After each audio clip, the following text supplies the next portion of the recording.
Hey guys, welcome back to the Single Malt Review. It is the 11th of December, all going well anyway, and the parachute is gone. The parachute is burnt, it is used. All that remains now is the an empty plane door and a very quick trip to the ground. So we'd better be on our sharpest nosing behaviour henceforth. And it should be a wee bit easier with if we've narrowed the fields, we have trimmed some of them. Some of them, even some of the harder ones, have gone, but some hard ones definitely remain. So, sadly we cannot phone a friend or ask the audience. We can ask the audience because you're a very educated, informed and entertaining people, but this is not happening in real time.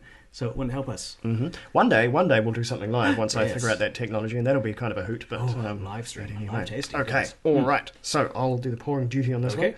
Number 11, and it is. Dave has remarked it's looking a wee bit dark. Yeah. So we'll see what we've got here. Ooh, it is looking pretty dark. I like isn't the it? look of it already. Thank you. Ooh, and I see some oily bubbles on there. That's and a good sign. Look at that. That's been in some naughty casks, and no mistake. No mistake at all. Yeah. Oh, I like that smell. Interesting. That is big and it's that is rich. Deep and that is dark.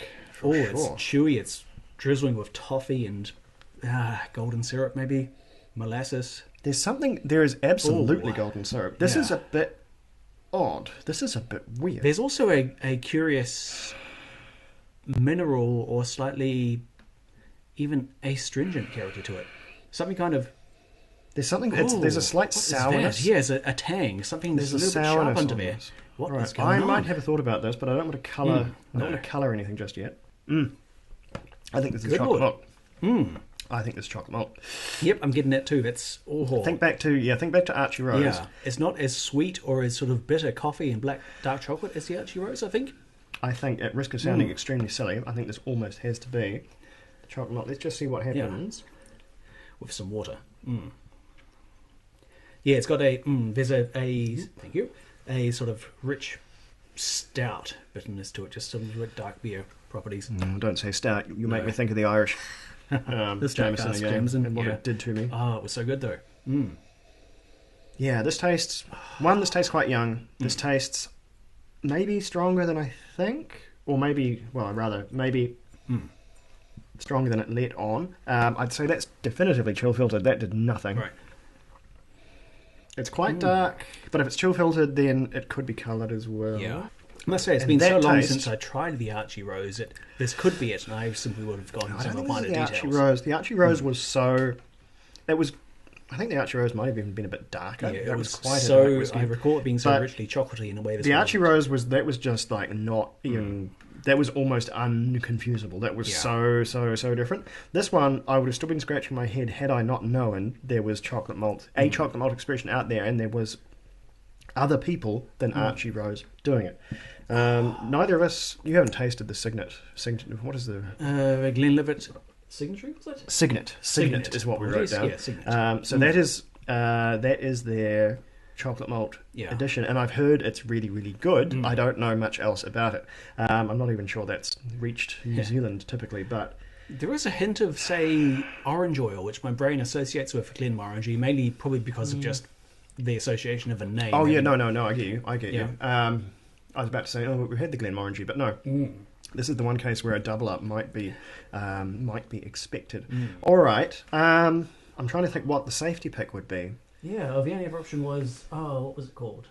How sure are we about the chocolate malt? If we're both sure about the chocolate malt, we can stretch and someone could do the Archie Rose and someone could do the Glenlivet, just in case Archie Rose has done a different batch and it's significantly different, because I know this isn't anything also to do... is it Southwood?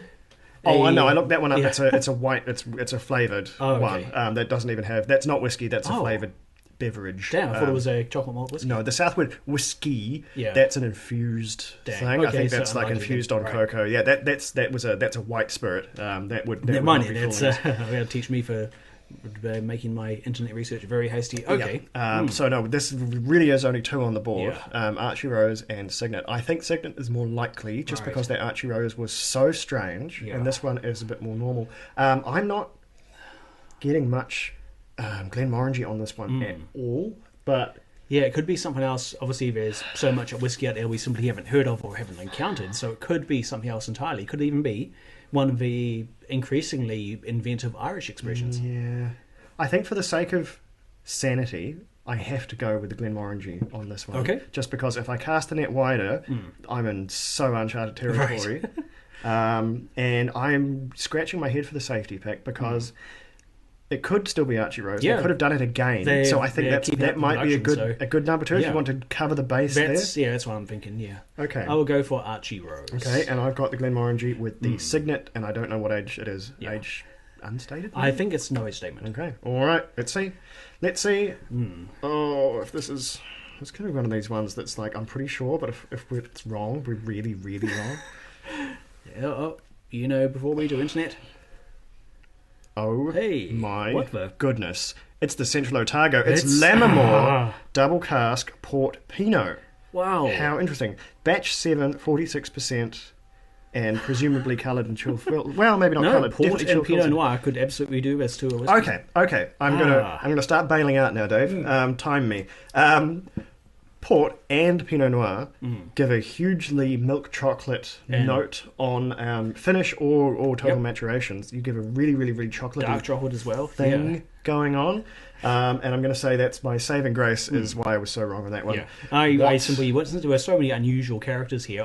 When you suggested chocolate malt, I thought, okay, that's got to be it. That's why I didn't want to suggest it too soon because I know what that does to a person's brain. That happens to me too when you suggest something and I'm like, yeah, the human power of suggestion is not to be underestimated. It is so good though. It is so chocolatey and so fruity. This is your Schwarzwälder Kirschtorte. It's a proper Black Forest Gâteau. So that's a bit deflating, honestly. That was never going to be an easy one, but I feel still. I boned it a wee bit calling it chocolate malt, but like I say, my one out is that you do get a lot of chocolate off Port and Pinot. Well, this is possibly the first Lammermoor I've actually tried. I may have encountered them at festivals before. Common. I simply don't recall. It's not common whiskey at all. No, very scarce. A combination of port and Pinot casks are two of my favourite additions to a malt whiskey. So this is a really good first deep dive into the distillery and its style. I will say that the maturation has, if you're looking for this is one of the maturations that some people grizzle about because some people don't like full port maturation. They think it destroys the whiskey. I think that argument can be made, but I think it's pretty good. I think it does amazing alchemy. I think as long as you know what you're in for, because that was why we really loved that Kilkerran, and other people were like, no, it's gone, it's over the hill. We were like, no, we pump it into my veins, literally. Yeah. I think it treats different people differently, but as long as you know what you're into, getting fully matured port stuff, then it treats you rather well. Well, I think the best we can do out of that one is 0 points, but we can at least take off Central Otago, and that won't be looming when over we were us. Discussing options back in our very first video, I suggested Lammermoor as one of the very few options for Central Otago. Yes. So you know what? We get that was probably of a point. That was probably going to kill us either way because that was the niche Otago that I was worried about, and no way I would have picked it. No way. So that was going to be a diddler. Either if it wasn't going to be a diddler now, it was going to be a diddler later. So never mind. Maybe we were never getting away with this. We were never getting out alive. There was never going to be survivors. Anyway, never mind. Moving on. See you tomorrow.